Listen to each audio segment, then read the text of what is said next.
بسم الله الرحمن الرحيم. الحمد لله رب العالمين، والصلاة والسلام على أشرف الأنبياء والمرسلين وعلى آله وأصحابه أجمعين. أما بعد، د اودس کولو دویم ادب دا دی چې د اودس سره انسان د مسواک د مږلو اهتمام وکړي او د غاښونو او د خولې د ټولې خولې د صفایۍ خیال وساتي. او په دې باره کې امام احمد رحمه الله یو حدیث ذکر کړی دی په حسن سند سره د ابو هریره رضی الله عنه په روایت سره. فرمایي نبی علیه الصلاة والسلام ارشاد وفرمایو که چېرته ما ته دا یره نه وی چې زه به په خپل امت باندې مشقت کېدم او دا به زما امت ته ګرانه شي، نو ما به دوی ته حکم کړی چې د هر یو لمونځ دپاره ځان له اودس کوئ. اگر چې اودس جوړ وي نو بیا هم اودس کوئ.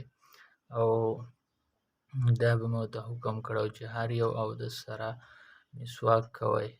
او د دې خبرې به مې ورته حکم کړی چې د عشاء د ماسخوتن لمونځ چې دی دا د شپې درېیمې حصې پورې رسوئ، د هغې پورې مؤخر کوئ.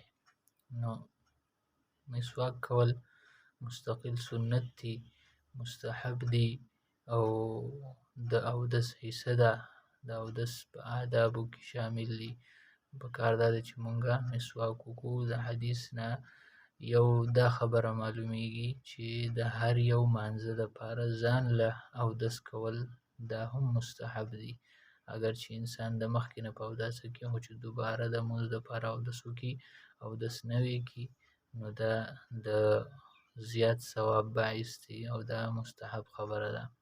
دغه شان دا خبره ته هم معلومیږي چې د ماسخوتن کوم لمونځ دی دا په جلتۍ سره او په تادۍ سره او د شپې په اوله حصه کې نه دی کول پکار.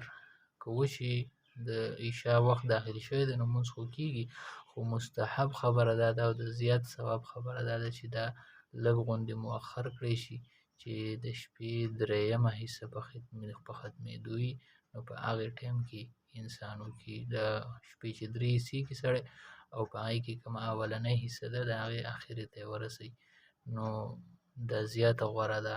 د ماسخوتن لمونځ دا لږ په تاخیر سره کول دا زیات مستحب دی او زیات غوره عمل دی. الله دې موږ له عمل کولو توفیق راکړي.